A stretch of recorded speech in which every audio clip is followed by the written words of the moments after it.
جئت شرفت المدينة مرحبا.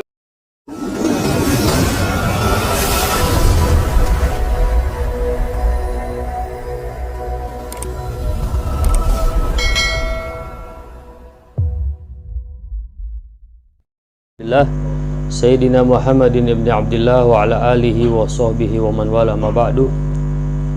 Qala al-mu'allif Syekh Umar Abdul Jabbar rahimahullah ta'ala wa nafa'ana bi ilmi fidrin amin. Subhanaka la ilma lana illa ma 'allamtana innaka antal alimul hakim. Rabbi shrah li sadri wa yassir li amri wa hlul 'uqdatam min lisani yafqahu qawli bi jahdin bi ali. Kitab Mabadu Fiqh al-Anqal bab mubtilatul wudu. Mubtilatani mubtilatul wudu, artinya yang membatalkan. Nanti di kitab lain nawaqidul wudu bahasanya. Kalau kitab udah tebal-tebal bahasanya bukan lagi mubtilat. Nawaqidul wudu jamak dari naqid, artinya membatalkan juga ya. Naqid artinya membatalkan atau menghilangkan sesuatu dari asalnya. Nah, yang dimaksud mubtilatul wudu di sini adalah sesuatu sebab yang mana sebab tersebut habis aktivasi wudu. Disebut mubtilatul wudu. Yang dimaksud dengan mubtilatul atau membatalkan wudu di sini adalah sebab-sebab yang menyebabkan berakhirnya aktivasi wudu. Pokoknya sebab-sebab yang bisa menjadikan wudhu itu batal ya. Masa pakainya habis. Nah, yang pertama tadi dikatakan di kitab Al-Khariji Minas Sabilain, kullu ma kharaja minas sabilain, segala sesuatu yang keluar dari dua lubang, kubul dan dubur ya. Kubul bagian depan, dubur bagian belakang. Jadi ibaratnya kalau diibaratin lumpang sama apaan tuh? Lumpang pukulannya ya. Kubul dan dubur. Kullu ma kharaja minas sabilain. Udah situ dong. Segala sesuatu yang keluar dari dua lubang ya. Kubul dan dubur. Apapun bentuknya, apapun jenisnya. Mau dia berbentuk angin atau selain angin, kecuali sperma ya, kecuali sperma ini mau keluar dalam bentuk apapun tetap halal, suci enggak, dia enggak najis ya.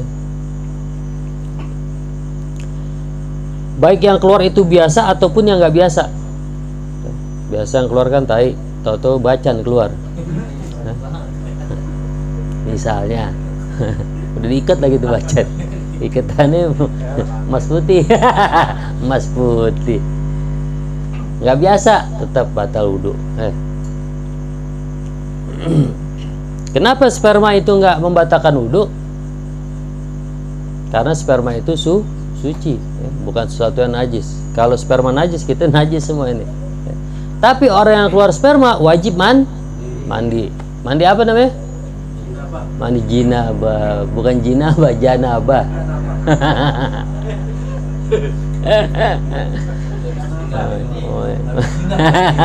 Habis jina mandi, jinabah jadi. Jadi kalau orang yang keluar sperma, dia nggak batal wudhunya, tapi wajib mandi. Tapi keluarnya bukan berhubungan badan ya, nanti itu masuk dia hal-hal yang membatalkan wudhu tuh ya, itu bertemunya dua kulit ya. Jadi di antara yang membatalkan wudhu yang pertama adalah kullu ma kharaja minas sabilain, segala sesuatu yang keluar dari dua lubang, baik kubul maupun dubur ya, baik angin ataupun selain angin, kecuali sperma ya. Baik yang keluar itu biasa atau nggak biasa ya. Itu nggak membatalkan, itu membatalkan wudhu. Mau yang keluar itu kering maupun basah, biasa nggak biasa, kering atau basah, angin atau selain angin, batal wudhunya, kecuali sperma. Misalnya tahu-tahu keluar gundu, Tuh gunduk nggak basah, gunduk utuh, itu tetap batal wudhunya ya. Jadi harus dipahami nih. Nanti jadi kalau sewaktu-waktu terjadi pada antum nih, antum jangan wah batal wudhu anak, ya agak batal wudhunya. Jangan dianggap nggak batal, kan yang keluarnya gunduk beb, nah, misalnya atau batu bacan, tetap batal ya. Pokoknya segala sesuatu yang keluar dari dua lubang tersebut, kubul dan dubur, itu membatalkan wudhu kecuali sperma.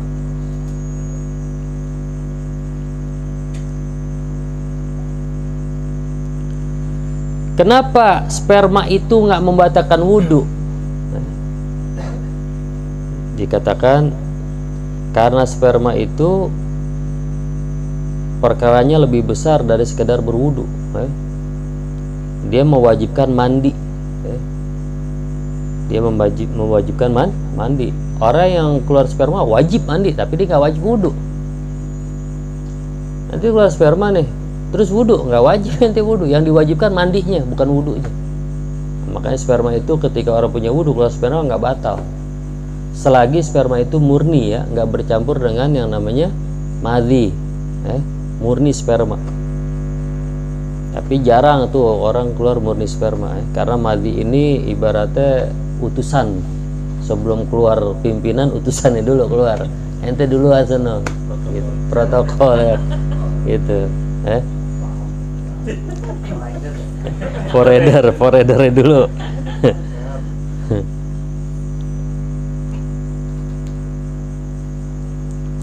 Jadi ada kaidah yang berkata kullu ma aujaba a'dhamul amrain bi khususihi lam yujib adwamuha.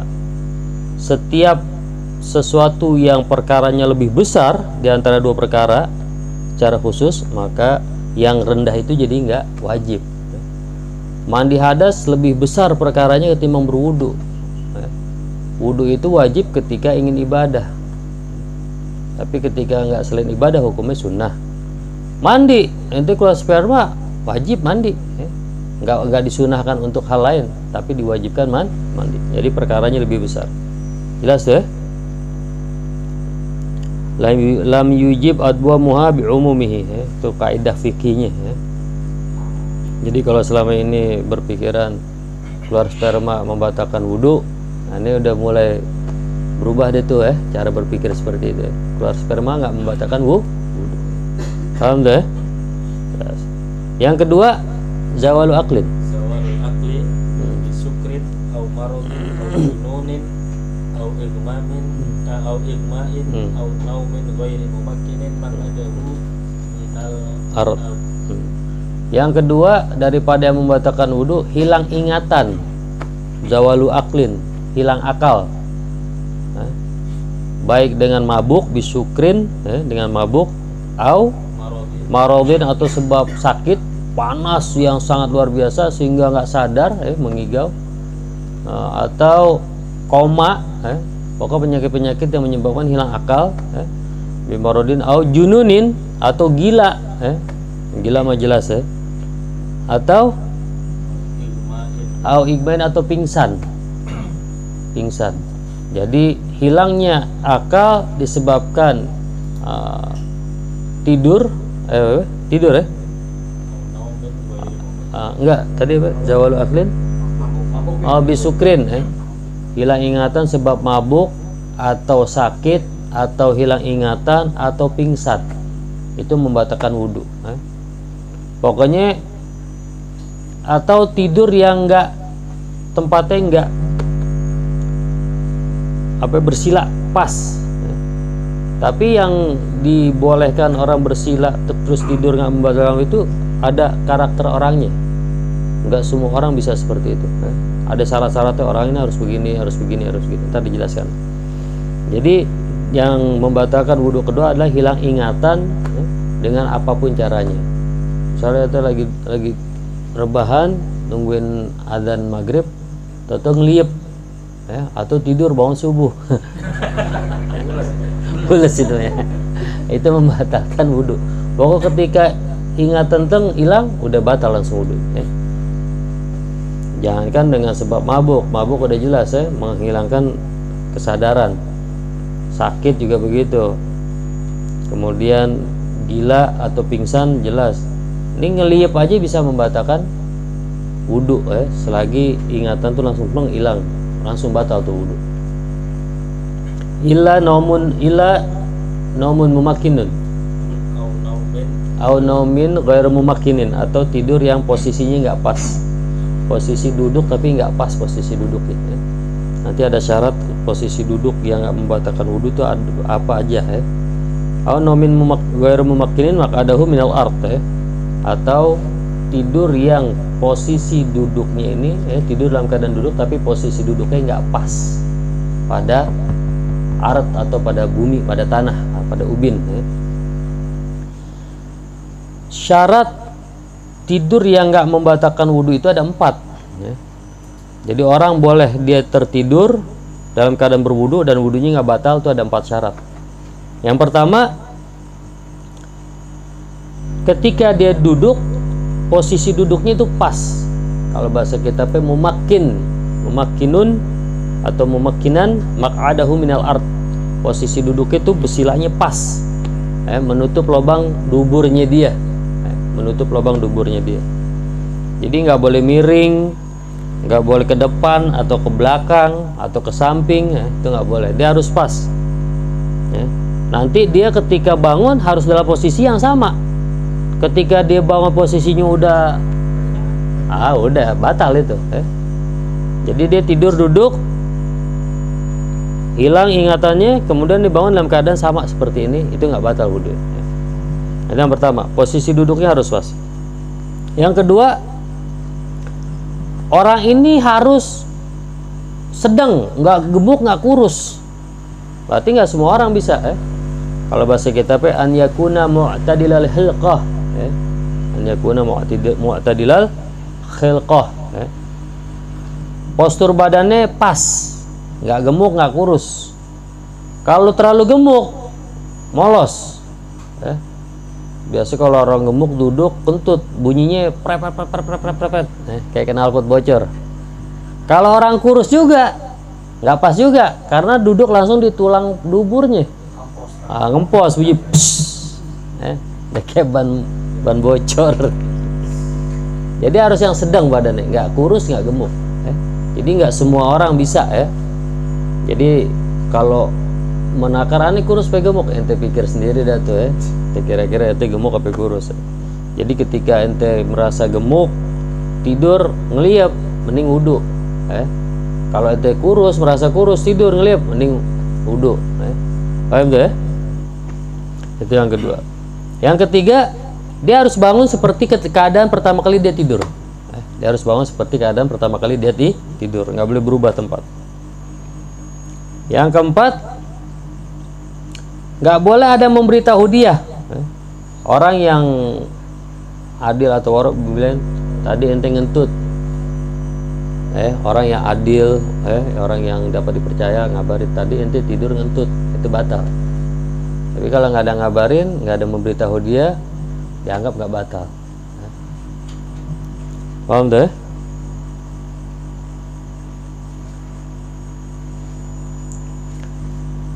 Nah, yang membatalkan keempat selanjutnya adalah apa Bajit? Yang ketiga, lamsu basyarat imra'atin ghairi mahramin bi ghairi hailin. Lamsu basyar imra'atin, menyentuh kulit perempuan bi ghairi hailin, tanpa ada penghalang. Mau bini, mau siapa lagi? Ipar. Kalau mertua enggak batal. Saudara mertua batal. Jadi saudara mertua punya saudara 4, semuanya perempuan. Itu yang halal kita mertua kita doang yang boleh kita cium tangan. Sama saudara-saudara bukan mahram. Jangan mentang-mentang saudara mertua ente cium tangan, jangan ya. Atau ipar lagi rawan lagi ipar. Waduh. Jadi nggak boleh. Ipar apalagi ipar janda. Wah.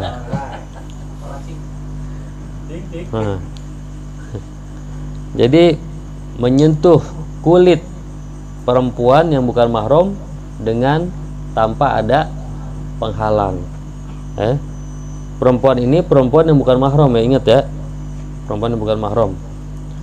Jadi nggak boleh tuh menyentuh. Ketika bersentuhan batal. Kita sama istri kita menjadi mahram sebab akad. Jadi nanti ada mahram dengan sebab nasab, ada mahram dengan sebab susuan, ada mahram dengan sebab besanan atau periparan. Kita sama istri kita menjadi halal ya karena ada ijab qabul akad di situ. Jadi hubungan periparan atau hubungan antara keluarga kita sama keluarga jadi besan. Itu menjadi halal di situ. Selebih itu tetap batal. Nanti ada pemahaman-pemahaman yang mengatakan nggak batal tuh karena dia istri kita. Itu ada pemahamannya. Seperti pemahaman beberapa akidah ini mengatakan seperti itu.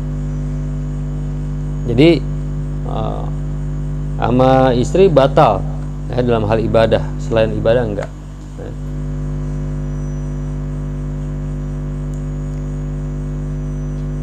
Syarat daripada batalnya wudu disebab bersentuhan itu ada 5. Syarat diantara menyebabkan batal wudu kita sebab bersentuhan itu ada 5. Yang pertama, hendaknya sentuhan itu antara kulit dengan kulit, kulit dengan kulit. Tapi kalau kita yang megang rambut, gigi, atau kuku, itu nggak batal wudu kita. Misalnya kita ngelihat mertua, saudara mertua, kita jambak saudara mertua, nggak batal wudu. Diomelin cuman, paling nggak ditabok. Ditabok jadi batal itu. Itu Jadi syarat bersentuh yang menyebabkan bersentuhan kulit ini batal yaitu pertemuan antara kulit dengan kulit yang bukan mahram.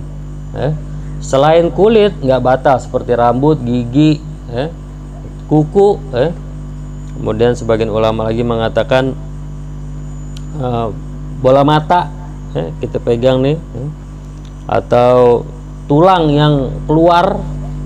Ada orang misalnya tabrakan, dia namanya apa, nggak ada biaya buat operasi, tulangnya nongol di luar, itu kita pegang nggak batal. Atau seperti itu. Paham tuh Itu menurut pendapat Imam Ibnu Hajar. Jadi syaratnya harus kulit ketemu kulit dan bukan mahram. Yang kedua, ikhtilaful jenis, beda jenis. Bukan laki melaki, perempuan perempuan, beda jenis Perempuan melaki, laki perempuan, itu batal. Kalau anda misalnya megang cingsol, nggak batal, karena sama jenis. Kalau megang yang lain, perempuan batal baru karena berbeda jenis. Jadi pertama syaratnya kulit, kedua harus berbeda jenis. Kalau nggak berbeda jenis nggak batal. Kalau banci gimana banci? Banci ini kan masih ragu deh, abu-abu Nah, itu ada sebagian ulama mengatakan nggak batal. Kalau banci nggak batal kalau kita pegang karena dia tapi banci dalam kitab ini bukan laki berubah jadi perempuan ya. Dan dalam kitab ini banci ini orang yang punya 2 kelamin, 2 kelamin. Iya. Apem juga, lontong juga, risol. Dia punya 2 kelamin, bukan yang 1 kelamin. Kalau di Indonesia kan 1 kelamin berubah-ubah, malam mati, siang toto misalnya. Itu bukan yang seperti itu Itu mah jelas kalau dia laki ya kita pegang, kita unyeng-unyeng juga nggak batal, laki. Yang ketiga, orang yang kita sentuh ini udah dewasa, bukan anak-anak. Artinya apa? Ketika orang memandangnya udah ada rasa. Karena ada anak kecil yang kita pandang biasa, ada anak kecil yang kita pandang luar biasa. Jadi menurut umumnya masyarakat, yang jelas dia udah sampai pada batasan orang memandang itu syahwat atau dia memiliki syahwat. Nah, biasanya umur berapa itu kalau yang begitu, yang anak kecil punya syahwat udah ngerti syahwat. Tapi sekarang bocah kecil-kecil udah ini udah parah bukan balik. Kalau balik itu udah tahapan udah mukallaf deh, ya. Ini udah punya rasa syahwat, udah sampai pada batasan dia syahwat secara umum, ya. Batasan anak kecil syahwat secara umum itu kadang anak kan kalau sekarang belum balik juga udah bisa syahwat, gitu anak sekarang, ya. Nah, jadi batasannya di situ. Jadi sekiranya baik laki atau perempuan ini melihatnya, ya, laki melihat perempuan, perempuan melihat laki, ada rasa untuk menikahinya, tapi dengan syarat orang ini harus memiliki tabiat yang sehat, bukan pedofil. Kan ada pedofil, ya, anak kecil pengen, bukan, ini normal, orang normal melihat anak, bukan anak kecil, ya, istilahnya anak-anak ABG lah kalau katakan sekarang, umur 10, 11, 12 gitu, ya, belum balik tapi dia, tapi misalnya udah pada numbuh gitu ini aneh perabotannya misalnya, itu ada rasa. Nah, itu secara umum. Jadi bukan harus balik, bukan. Kan kebanyakan sekarang pemahamannya belum balik, nggak apa-apa dipegang, nggak batal, bukan di situ batasannya. Di batasannya ketika kita udah ada rasa sama tuh bocah. Makanya kayak aneh nih salaman, aneh milih-milih. Kalau aneh lihat kira-kira bisa membuat aneh ini, aneh nggak salaman. Itu aneh pilih-pilih kalau salaman, ya. Walaupun dia masih belum balik, masih bocah hitungannya. Paham deh? Kemudian syarat daripada batalnya wudhu sebab bersentuhan itu yang keempat adalah asing, ya. Nggak ada hubungan apa-apa, ya. Orang asing, ya. Nggak ada hubungan apa-apa, nggak ada hubungan mahram, ya.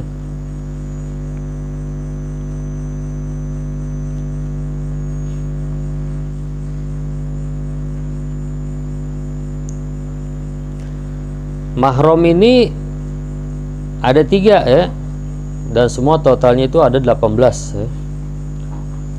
Orang yang bukan mahram sama kita itu sesuai dengan surat An-Nisa ayat 23 itu totalnya ada 18 orang, ya, yang bukan mahram kita. Nah, ini mereka ini ntar terbagi tuh, ya. Ada yang mahram secara nasab, ya. Mahram secara nasab itu ada 7, ya. Itu pertama ibu, anak perempuan, saudara perempuan, ibu, anak perempuan, saudara perempuan. Anak perempuan sama saudara perempuan beda tuh, ya. Kemudian bibi dari bapak, bibi dari ibu, kemudian ponakan perempuan dari saudara laki, dan ponakan perempuan dari saudara perempuan. Nah, itu 7 orang perempuan ini mahram kita secara nasab, ya. Jadi ketika kita bersentuhan nggak batal wudhu kita, ya, secara nasab. Begitu juga 7 dari susuan sama nih mereka nih. Ibu, ada ibu susuan, ada anak perempuan susuan, ada saudara perempuan susuan, ya. Kita punya adik perempuan disusuin orang, atau kita punya adik perempuan atau ibu kita nyusuin perempuan, anak perempuan orang, kan kita jadi saudara sesusuan sama dia, nggak batal, ya. Kemudian bibi saudara ayah, bibi saudara bibi dari ayah, bibi saudara ayah, bibi saudara ibu, ini nggak batal begitu, ya. Itu mahram kita. Kemudian ponakan dari saudara laki, ponakan perempuan dari saudara laki, ya, atau ponakan laki dari saudara perempuan, ya. Paham ya? Nah, itu nggak membatalkan. Begitu juga yang susuan, mereka juga nih, cuma satu susuan sama, ya. Gitu. Mereka ini nggak batal sama kita, ya. Kemudian 4 dari sebab periparan, ya, yaitu ibu istri, ya. Kemudian anak istri, kemudian ibu tiri. Ibu tiri itu nggak batal sama kita, karena dia jadi istrinya bapak. Walaupun dia sana ke depannya bercerai dengan bapak, tetap dia mahram kita, karena dia udah pernah beristrikan dengan bapak. Jadi tetap, ya. Beda dengan saudaranya ibu tiri. Dia bukan apa-apa sama kita. Paham ya? Kemudian ibu tiri, mantu perempuan, mantu perempuan tuh nggak batal sama kita wudhu. Mantu perempuan, dan itu semua pokoknya ada di surat An-Nisa ayat 23. Nanti bisa dibuka. Kenapa ngantuk, Pandi? Gerahan. Nah itu mahram, dia membatalkan di antara membatalkan wudhu sebab bersentuhan adalah wanita yang asing, yang nggak ada hubungan mahram dengan kita. Yang ada hubungan mahram dengan kita itu cuma 18 itu tadi, 18 orang. 7 dari nasab, 7 dari susuan, dan 4 dari periparan, itu. Alhamdulillah. Dan yang terakhir, apa yang terakhir? Syarat yang kelima. Yang kelima daripada syarat yang membatalkan, hendaknya persentuhan itu tanpa ada penghalang. Walaupun penghalang itu tipis banget. Kita menyentuh perempuan dengan penghalang yang sangat tipis. Itu kita pegang, nggak batal wudhu kita. Walaupun tipis. Apalagi yang tebal tipis, berasa kan, urat-uratnya kepegang berasa, itu nggak membatalkan. Yang terakhir yang membatalkan wudhu, yang terakhir, yang keempat adalah menyentuh kemaluan manusia dengan telapak tangan, telapak, Jadi kalau dengan ini enggak, telapak, itu comot-comot biji salak orang. Itu batal, batal wudhu ente. Bibatinil kaf,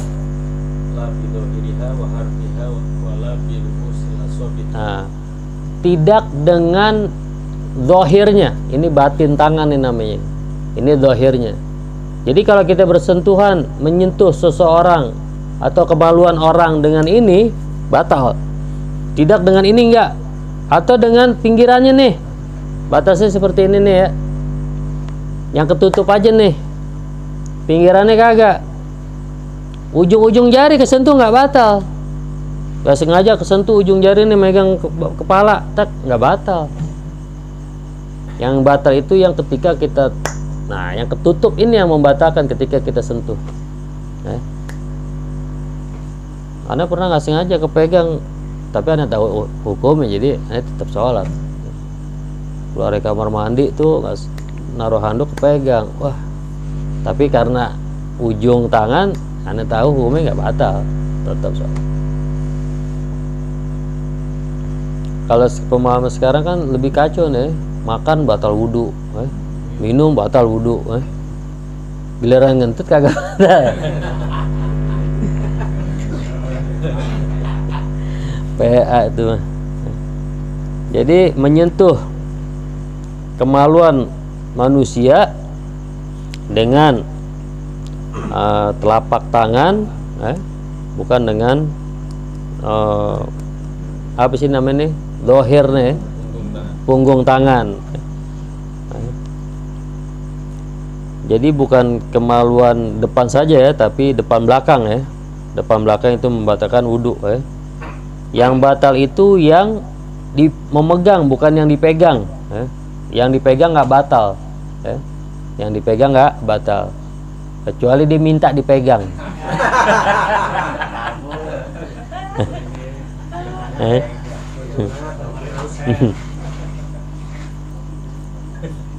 Berlaku kakinya, telapak kaki.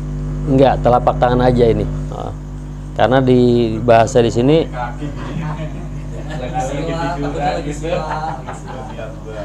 karena bahasanya sih butuh nurahatul asobi. Asobi itu jari tangan, asobi. Jadi kaki nggak berlaku. Kemudian kulit bekas sunat, ente sunat, kulitnya ente pegang-pegang, kulit titit orang ente pegang-pegang, batal. Selagi orang mengatakan itu kulit titit, selagi masih ada penamaannya, batal ente pegang. Kecuali penamaannya udah nggak ada. Saya bilang kulit ayam, misalnya kulit ayam, jengger ayam, baru nggak batal. Tapi selagi masih ada penamaan ya batal, ya. Baik kubul maupun dubur, ya. Kemudian matahari itu apa ya kalau bahasa sini, matahari dubur, black hole, lubang hitam, itu dipegang batal, ya. Jadi batasan kalau duburnya bukan pas lubang tengahnya, ya, tapi black hole-nya, ya. Lubang hitamnya itu yang pinggirannya itu membatalkan. Jelas tuh ya? Ada pertanyaan? Ini burungnya doang ya, bijinya kagak, bulunya kagak. Jadi yang berpikiran keseluruhan sepaket kagak, lumpangnya doang, tombaknya terpisah. Tapi pegang biji enggak?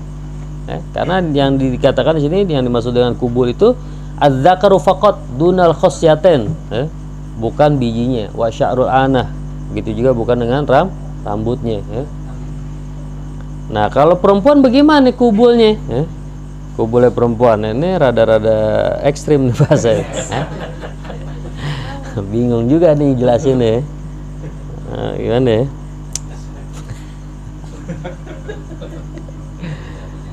Aduh, gimana ya?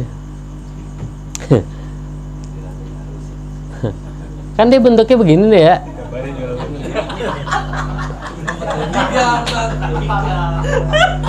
Bentuknya gini nih ya. Ininya doang nih. Bibir. Gape.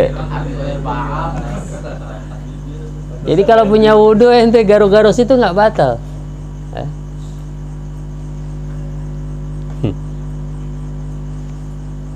Paham tuh?